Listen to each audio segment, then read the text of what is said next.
Assalamualaikum warahmatullahi wabarakatuh. Baik, sekarang kita masuk ke pembahasan gelombang. Kembali saya tampilkan grafik ini. Ini adalah klasifikasi gelombang berdasarkan periode gelombangnya dan juga jenis pembangkitnya. Kita sudah belajar mengenai gelombang pasang surut, kemudian kita sudah belajar mengenai anginnya. Sekarang kita belajar mengenai gelombang yang dibangkitkan oleh angin. Nah, gelombang yang dibangkitkan oleh angin dan juga pasang surut ini adalah dua jenis gelombang yang paling penting dalam perencanaan pelabuhan. Kalau kita lihat di realita, itu memang gelombang laut secara mayoritas dibangkitkan oleh angin.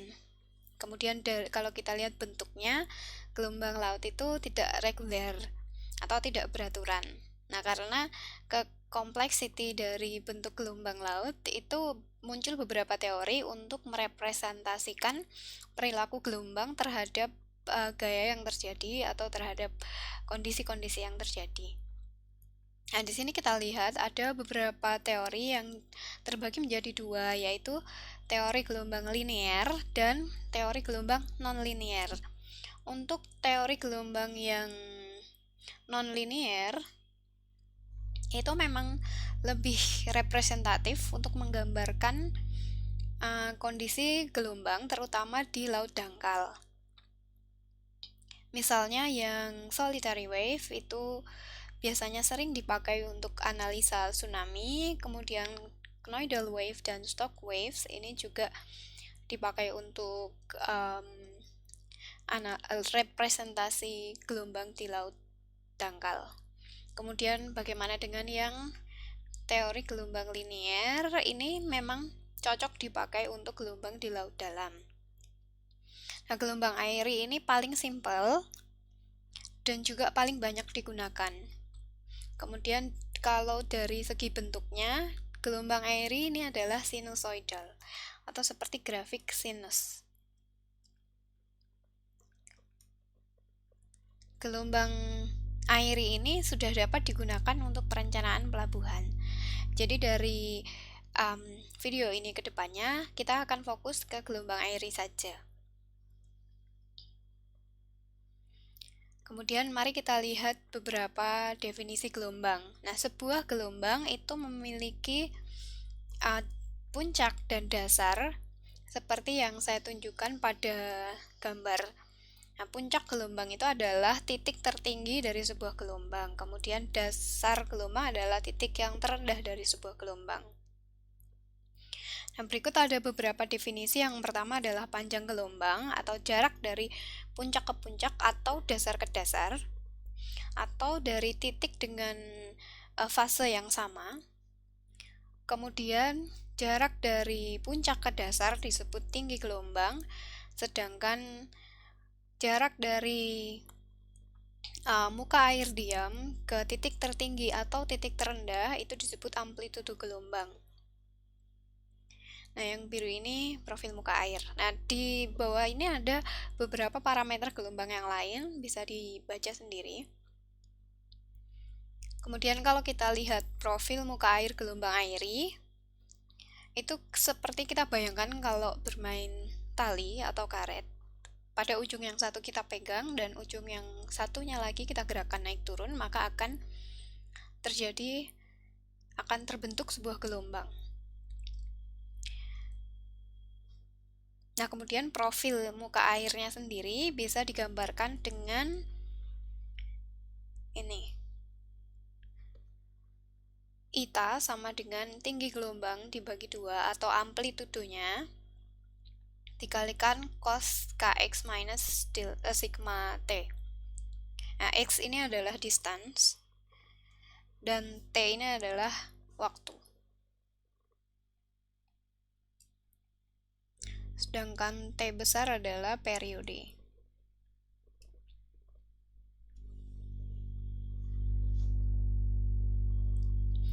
Kemudian gelombang itu menjalar dengan cepat rambat C.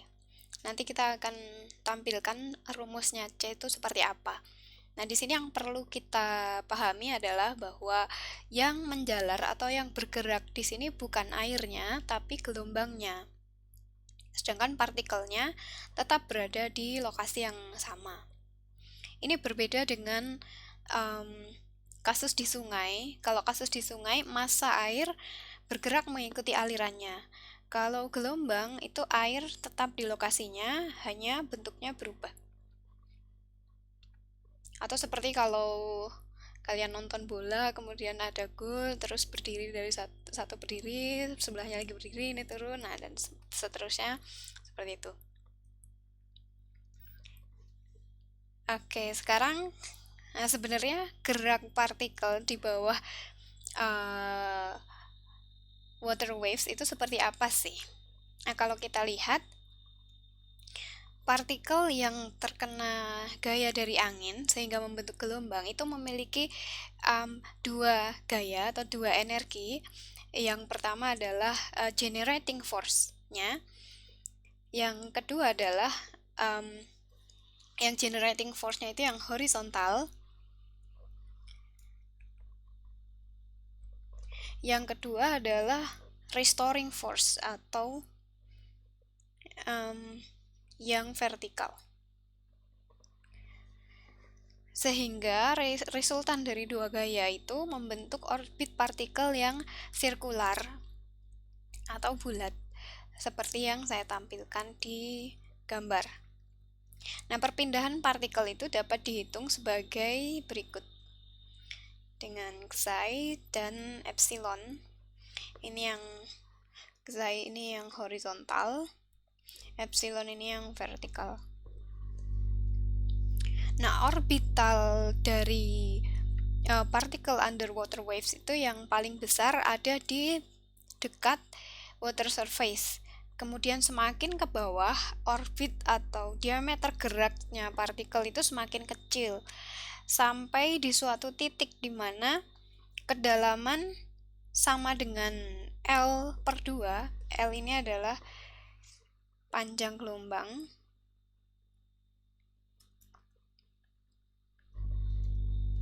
Di situ adalah orbit minimum atau gerak partikel yang paling kecil.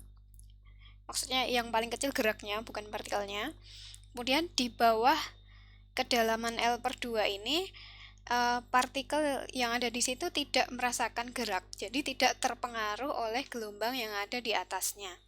Jadi di sini diam, gitu. Nah, ini dinamakan gelombang di laut dalam atau deep water wave. Kondisi bahwa gelombang yang warna biru ini terjadi di kedalaman yang sama dengan atau lebih besar dari L/2. Kemudian ini saya gambarkan ulang. Lalu kita lihat seperti apa di kedalaman yang lebih dangkal daripada L/2 atau di shallow water wave. Ternyata kalau kita pakai rumus yang sama, rumus displacement yang sama, itu pada kedalaman yang lebih dangkal, maka orbit partikel atau gerak partikelnya itu tidak menyerupai lingkaran, tapi menyerupai elips.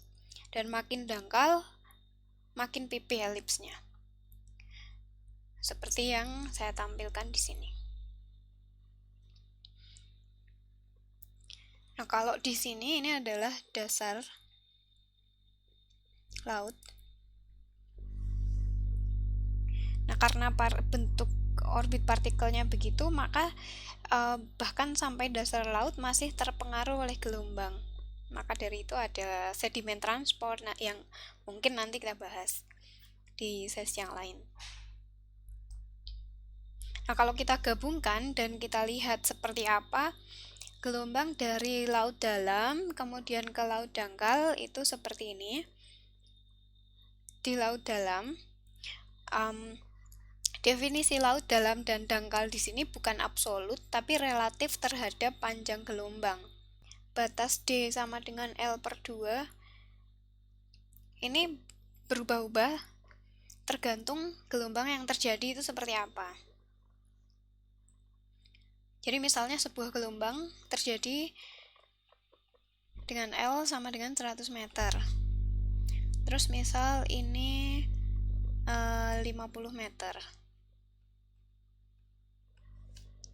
Maka titik itu sudah menjadi laut dalam.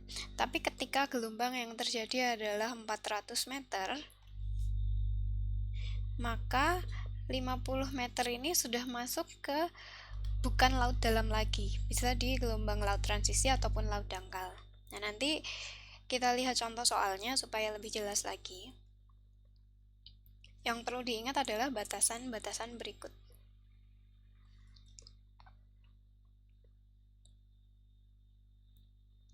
Nah, sebuah gelombang di laut memiliki persamaan umum seperti ini. Cepat rambat gelombang dan panjang gelombangnya itu tergantung dari T, D, dan L. D ini tadi adalah kedalaman,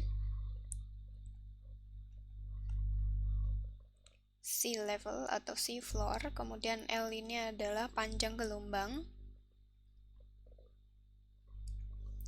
dan T ini adalah periode gelombang.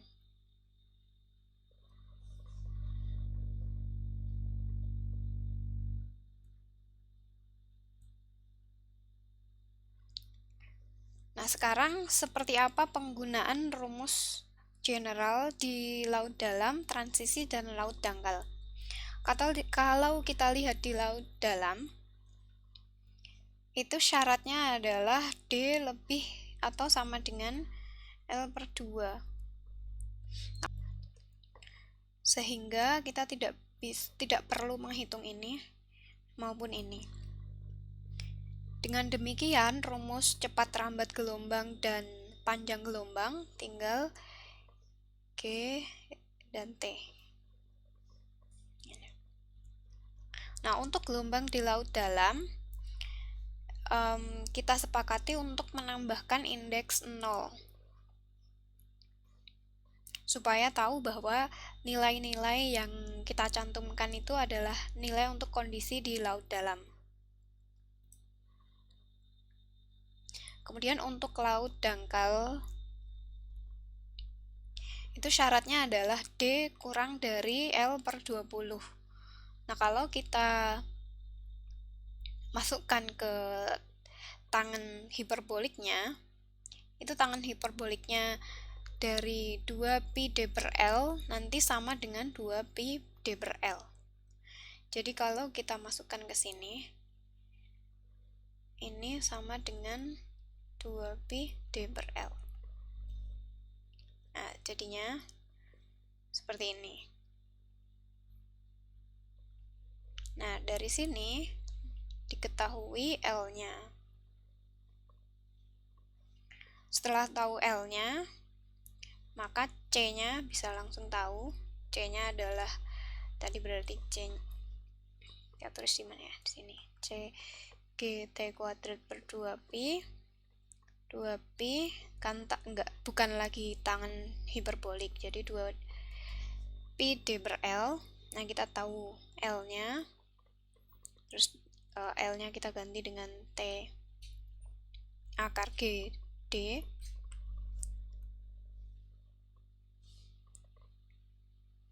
Ini diganti ini, maka nanti akan ketemu C sama dengan akar GD. Nah, kalau gelombang di laut transisi harus memakai rumus yang general tadi, atau seperti ini. Nah, sekarang supaya lebih paham, saya beri contoh soal dan jawabannya. Di sini ada sebuah gelombang yang terjadi dengan periode 10 detik. Jadi kita tahu T sama dengan 10. Kita tahu T sama dengan 10, terus berapakah panjang gelombang di laut dalam atau L0? Kita lihat di sini untuk rumus di laut dalam itu L0 sama dengan GT kuadrat per 2pi. Tinggal kita masukkan berapa periodenya, lalu ini gravity 9,81 per 2pi sama dengan 156,13. Lalu ditanyakan, pada kedalaman 40 meter, berapakah panjang dan cepat rambat gelombang tersebut? Nah, pertama kita harus tahu, kedalaman 40 meter ini termasuk kondisi apa? Apakah kondisi laut dalam atau laut dangkal atau transisi? Maka kita cek dulu batas klasifikasinya, L/2 dan L/20. Untuk batas laut dalam itu ternyata 78, sedangkan batas laut dangkal itu 7,8. Maka kondisi pada soal B adalah di laut transisi, karena berada di antara keduanya. Nah, untuk di laut transisi, kita harus menggunakan rumus lengkapnya. GT kuadrat per 2pi tangan hiperbolik 2pi D per L. Nah, maka kita masukkan, yang kita ketahui hanya T-nya, periodenya, dan juga kedalamannya. Nah, di sisi kiri maupun di sisi kanan kita memiliki L. Dan L yang di sisi kanan ada di dalam fungsi tangan. Maka tidak bisa langsung dihitung, tapi kita bisa menggunakan misalnya metode numerik, atau misalnya coba ulang, atau sekarang bisa memakai Excel. Misalnya di dalam Excel itu ada goal seek. Kita masukkan langsung, kemudian kita gunakan goal seek-nya, lalu kita akan dapatkan L-nya berapa. Yang Excel tadi misalnya saya tulis di sini goal seek. Nah, lalu kalau sudah tahu L-nya, tinggal bisa dimasukkan ke C-nya, karena D-nya udah tahu, T-nya udah tahu. Kemudian soal yang C, ditanyakan berapa panjang gelombang dan cepat rambat gelombang pada kedalaman 7 meter. Nah, di sini 7 meter termasuk laut dangkal, sehingga bisa langsung kita ketahui L-nya berapa dan cepat rambatnya berapa. Nah, kira-kira gitu. Untuk berikutnya nanti kita akan belajar mengenai transformasi gelombang, seperti apa perubahan bentuk gelombang ketika mendekati shoreline.